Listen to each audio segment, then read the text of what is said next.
Bible lobby, Apollos a semé, Paul a fait croître. Et nous sommes allés pour le coup de Zambie. Assez souvent, tout le bac sur comment détruire les hôtels, mais Dieu veut nous amener comment sortir des hôtels. Alors, pour ne pas perdre du temps, nous avons un livre. Il y a Luc 7, livre, il y a Luc chapitre 7, Nathalie à partir du verset 11. Les jours suivants, Jésus alla dans une ville appelée Naïn. Ses disciples et une grande foule faisaient route avec lui. Lorsqu'il fut près de la porte de la ville, voici on portait en terre un mort, fils unique de sa mère, qui était veuve. Et il y avait avec elle beaucoup de gens de la ville. Le Seigneur, l'ayant vue, fit émis de compassion pour elle et lui dit, ne pleure pas. Il s'approcha et toucha le cercueil. Ceux qui le portaient s'arrêtèrent. Il dit, jeune homme, je te le dis, lève-toi. Et le mort s'assit et se mit à parler. Jésus le rendit à sa mère. Tous furent saisis de crainte. Ils glorifiaient Dieu, disant, un grand prophète apparut parmi nous et Dieu a visité son peuple. Cette parole sur Jésus s'est répandue dans toute la Judée et dans tout le pays d'alentour. Parole du Seigneur. Bien-aimé, Bible sur la veuve de Naïl. Cette femme était veuve et elle n'a eu qu'un seul enfant. Alors, selon la parole du Seigneur, bien-aimé, pour déclarer aux veuves, il faut les qu'à 60 ans. Donc, c'est-à-dire, maman la biso oyo a poussé déjà en âge. Soit à 62, 63. Alors, moi na oyo, et otolobela moi ne pensez pas qu'azaki moi na 6, 5, 7 ans. C'est-à-dire, azalaki adulte. Azalaki akolaki. Peut-être à quoi vous en avez 32 ans. À quoi vous avez 40 ans. À quoi vous avez 35 ans. Donc, l'âge n'a pas précisé, mais vie que maman leka qui déjà 60 ans, c'est-à-dire c'est un grand garçon. Alors, Bible dit, tango Yesu amoni mama oyo, la Bible dit, et mis de compassion, donc ayoki mawa. Ayoki mawa, pas seulement que aouti au père de mona, mais aza veuve, pour apprendre déjà mobali. Alors, ceux qui bolande linga bientôt bolandi peut texte ou bien, na bandeko ba se connecter. Na simana biso tuza na Luc chapitre 7 verset 11. Botala kenon na famille oyo y a un problème parce que akufe la mobali, akufe le peu mwana. Ya mobali. Bien aimé, c'est à peu près comme histoire au bazo raconté biso ya Naomi na Ruth chapitre 1.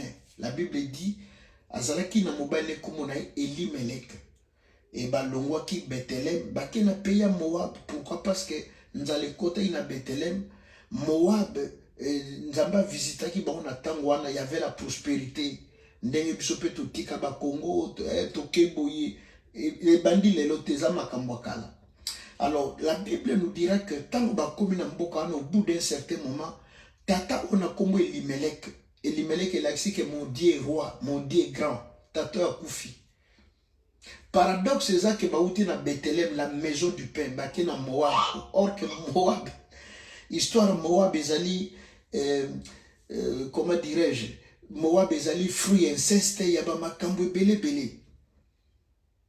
Balongwe na ndako a prospérité la maison du pain, baké na pays à Moab. Moab ezali ebotami inceste, boyebi bana Noé, melisaka tata masanga, tata langwa le babimi na ye babo, voilà origine ya Moab, ya Moab ya mwana po nanzo tango mingite. Alors maintenant, la Bible dit Elimelech tango akufi, au bout d'un certain moment, moi na liboso akufi, Maclion akufi. Après un certain moment, Kilijon akufi. Bangomi bale babalaki, boyebi histoire ya Ruth, ainsi de suite, Orpa. Alors, mais bizarrement babotité, Maclion a botité que les gens peuvent aboutir. Donc, vous voyez, il y a un problème lié à la famille. Il y a un problème de mortalité, et puis babotité. Alors maintenant, on a vu na histoire on a obété la bino na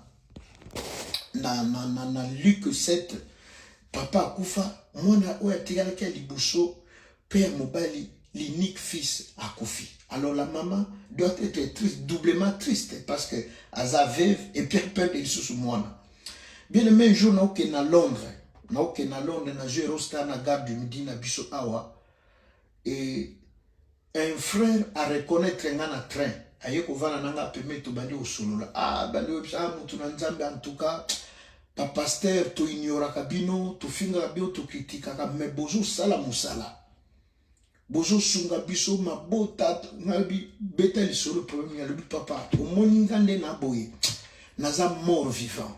Soki penga naza en vie boye. Eza Yesu. Ngabi ambo alobi pour na tune pourquoi alobi d'abord alobi na famille na biso to sala ka 50 ans te. Yoka problème à liboso. Abi to ko sala 50 ans te. Abi papa nanga kufa na 48 ans. Oya koko nanga botaka papa akufa na 46 ans.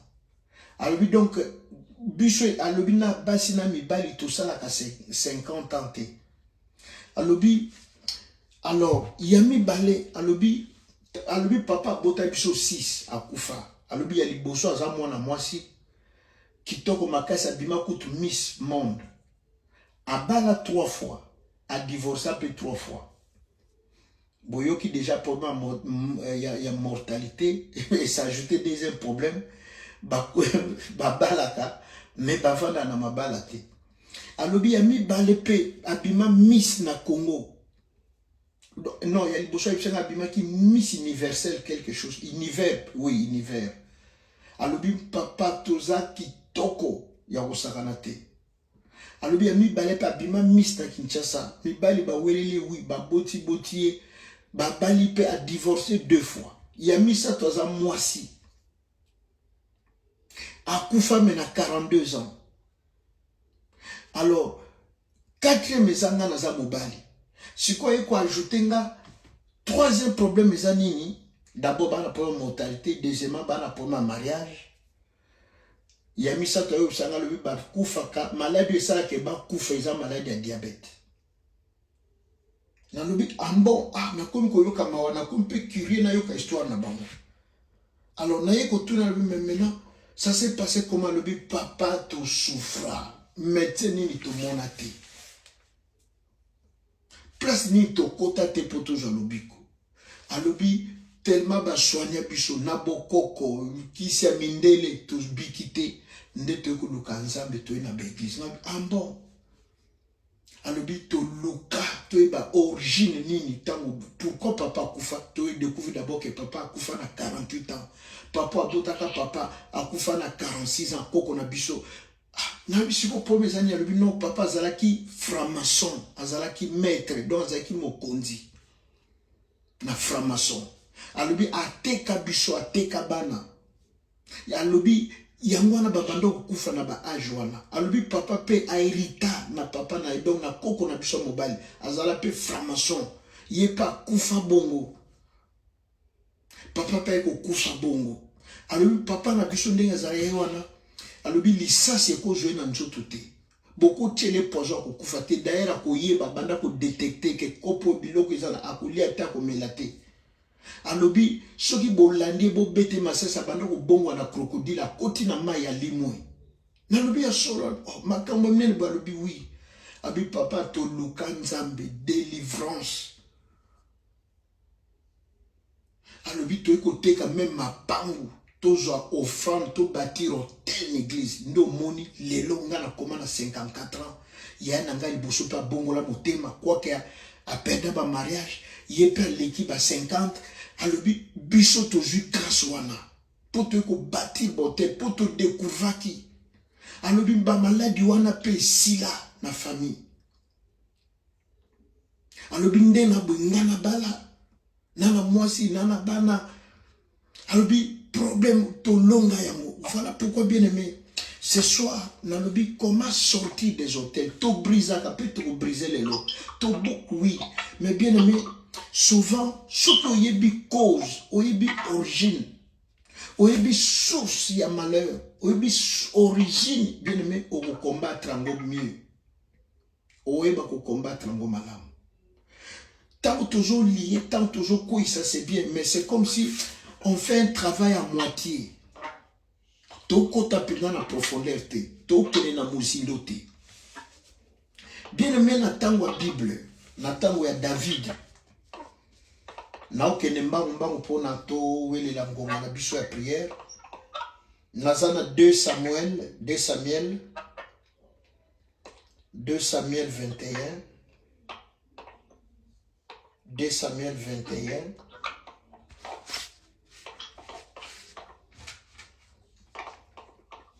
Bien aimé, na tango ya Bible, David a comme mokonzi. Azo régné sur Israël. Yokandere Bible lobby. 2 Samuel 21, verset 1, Bible lobby. Du temps de David, il y une famine qui dura 3 ans. Nzaleye Namboka pendant 3 ans. David chercha la face de l'Éternel et l'Éternel lui dit, c'est à cause de Saoul et de sa maison sanguinaire, parce qu'il a fait périr les Gabaonites. Bien aimé, Samuel et Saoul akufa. Yindazaki premier roi. Mais Moutazo René Lelo, David. Si vous n'allez côté Namboka, qu'est-ce que ça a à voir avec Ngaï David? Nzamba Lobino, au moins Moutazo Zaki Libosono Azaï sanguinaire. Bagabaonite Boibino, histoire ya Josué Tangobazo Kota Nanini, Baramasi, Obayaki Kousa l'Alliance. Que non, Touti Moussika, Biso Boyna Boye. Alors, tant que basali alliance, basala ruse, mais basali alliance na libota nzambe, bakoti na alliance. Alors maintenant, Saoul na kanda wana un jour à l'amuki a frappé bango a boumi bango. Alors Nzamba il faut faire payer David. Nzali koti na mboka pendant 3 ans. Bien même mota ko sayote. Oh non, nos pères ont mangé les bichons de bana. Bien aimé. Observe, regarde tout autour de vous, qu'est-ce qui se passe. T'as la vie à maman Soukandé, t'as la vie à papa, bah yaya, ça se passe comment? Motako sauté bien aimé, toujours semblé là, bien aimé. Tant que tu isé violence, tu as ça autant d'années, na bonzambe.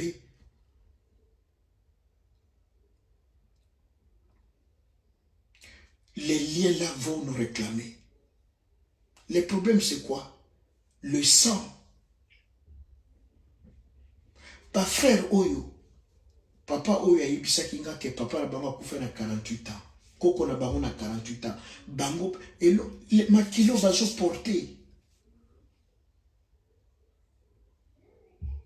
Genèse 4 et le Bini, verset 10. La voix du sang de ton frère crie. Azoluba na belle. Azoluba na Caïn, pardon. La voix du frère, la voix du sang de ton frère Abel crie vengeance. Tu es pas inangai. C'est le sang qui réclame.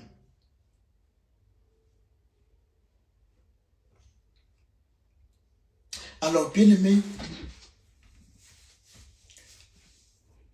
Nzala et Koti, pendant 3 ans, Israël les ont souffrir, ils ont mis quoi.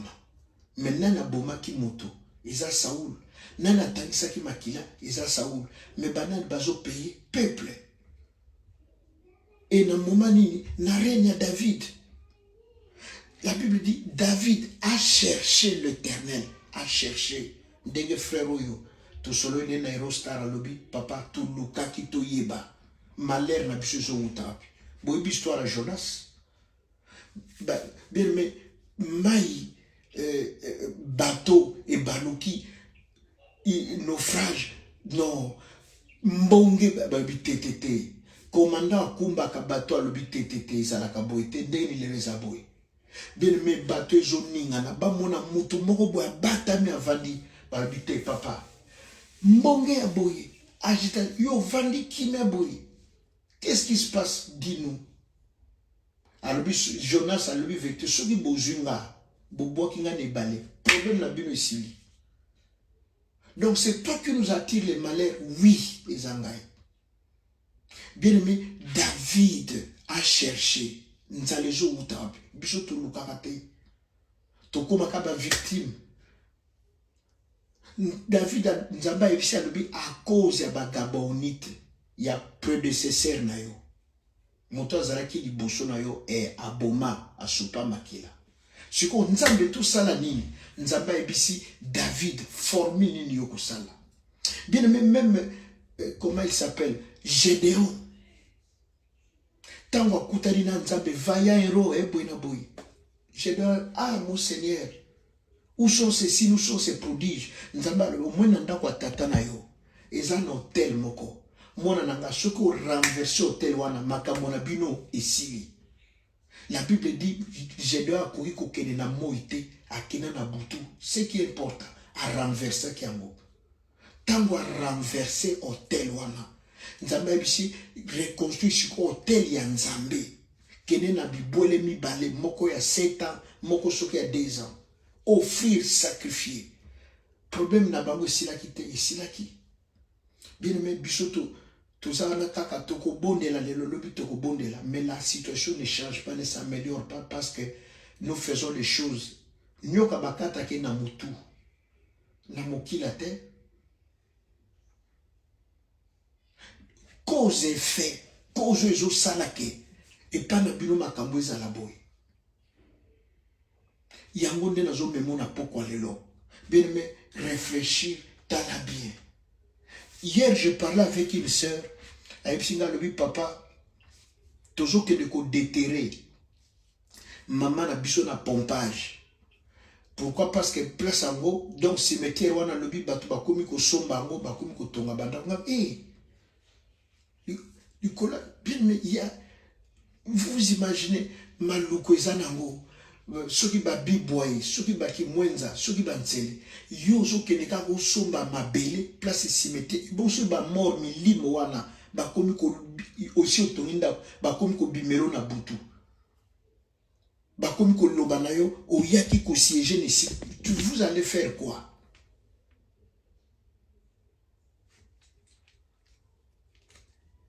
Vous allez faire quoi? Alors, bien aimé, ce soir, ma prière est que Tozonyo Koma, oui, mais pourquoi Bozonyo Koma? Tobotakate, oui, pourquoi? Ma bala na biso ici la ke katanaka, oui, mais e katanaka pona nini? E bandika ke panayo, et ça le magabongo, ou bien comme, na linginde oye ba cause, na poussé yo na raisonnement. Maman oyo na Luc 7 pardon, veuve Naïn. Azalaki déjà veuve a koufela donc il a koufela kabatu.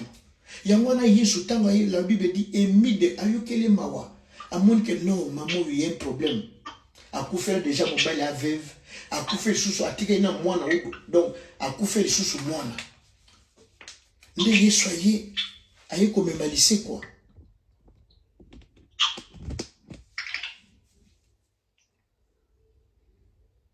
Observe ta famille. Qu'est-ce qui se passe?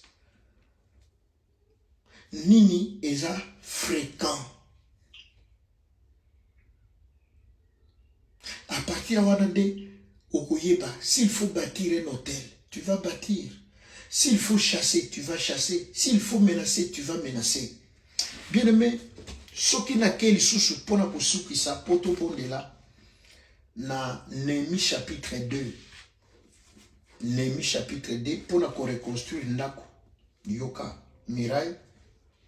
Na verset 12, Néhémie lobi, après quoi je me levais la nuit. Je me levais pendant la nuit avec quelques hommes. Donc, azoluka solution. Atele makanabutu, ala la kate. 13 alobi, j'ai sorti de nuit par la porte de la vallée. Donc, nabutu.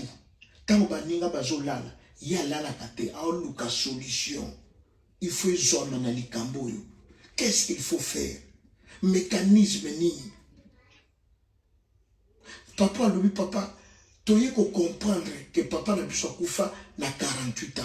Tu l'andeli siko papa n'a pas koufa. Donc, ils ont un problème, il y a makila awa. Donc, ceux qui t'ont kati balé ote, ceux qui t'ont bimi na bisopé, n'a pas 42 ans, t'ont kende. 14 à l'obi, j'ai passé près de la porte de la source et de l'étang du roi. 15 à l'obi, j'ai monté de nuit par les torrents. 16 à l'obi, les magistrats ignoraient où j'étais allé. 17 n'a que trouvé cause à l'obi. Je leur dis alors, vous voyez le malheureux état où nous sommes. Jérusalem est détruite. À l'obi, t'as là, pas si tout ça nango.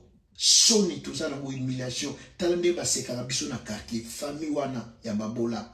Famille wana babota kate, famille wana bakufelaka, famille wana bazwaka ba diplôme te, famille wana à l'hôpital là. C'est-à-dire à l'ouki cause nini. À l'hôpital, je ne dormais pas la nuit, j'ai passé par la porte de la vallée. À l'hôpital, le magistrat ignorait makamu, mono makamu na zo sala etalinga tenga na luka solution pour na zipali boulot yo.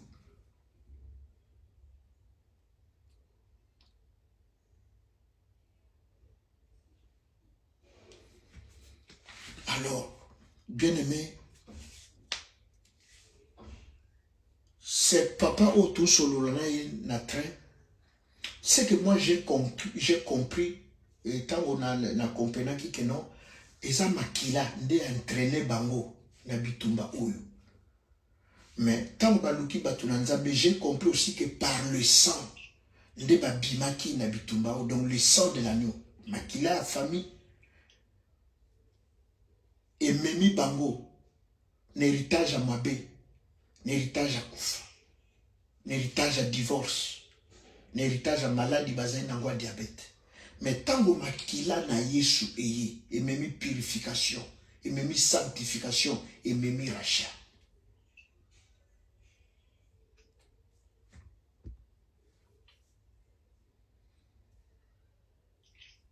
Néhémie a dit, je leur dis, voyez le malheureux état.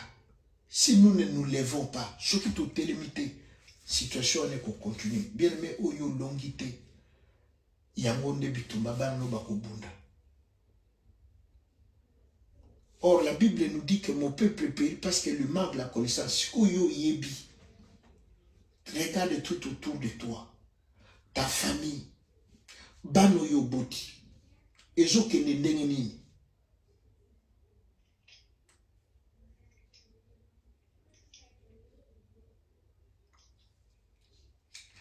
Bien aimé, tout ce kende. Beaucoup mis en zambé na pokwa na lelo. En tout cas, ceux qui Mikolo bato mingi à Facebook bao benganga parce que tout ça en direct la Facebook bato ndeko mo auto benganga ka na pokwa na 21 na Irlande abi papa na Zolanda yo na Orlando na Facebook.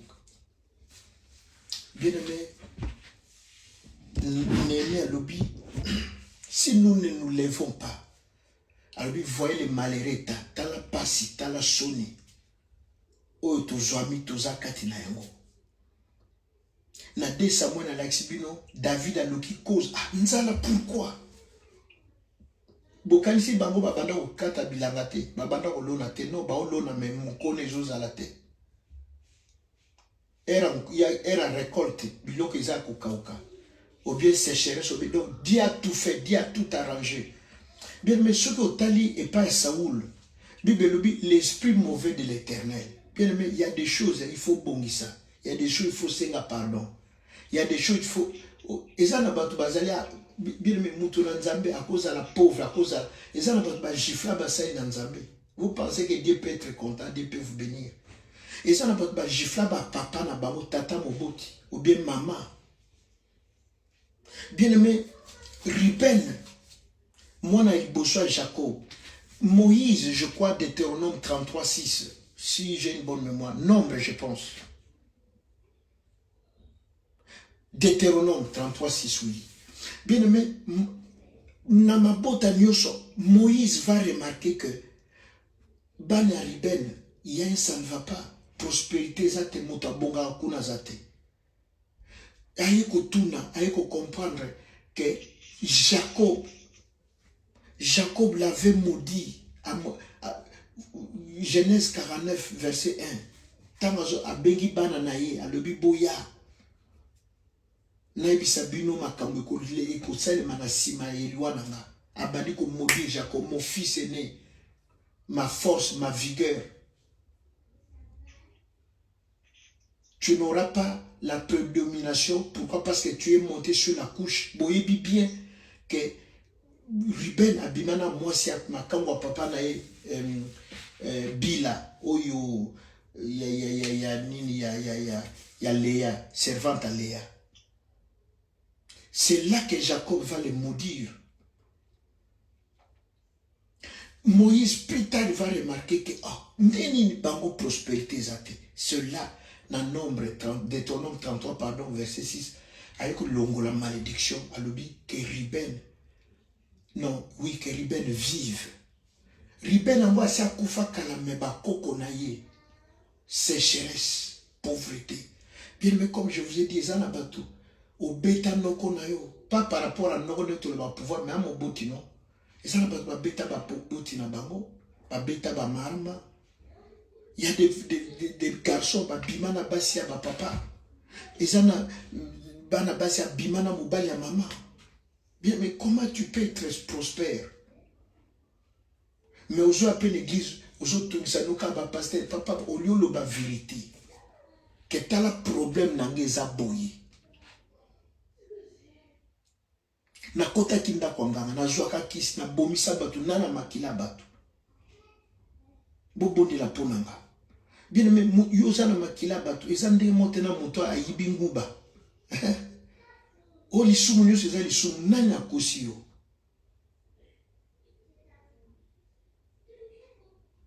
Via moto eza sacré yo longola moto na mabele. Ozindisa moto sacrifier batu pona ceci pona cela. Ozo comparer na moto ayibi nguba. Il y a 10 francs, il y a 1 franc.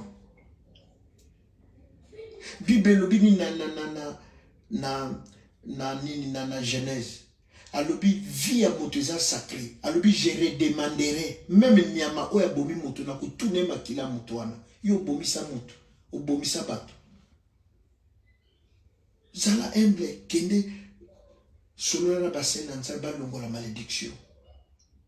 Ba longo la bilaki ya mabe, ba bonde la pona yo.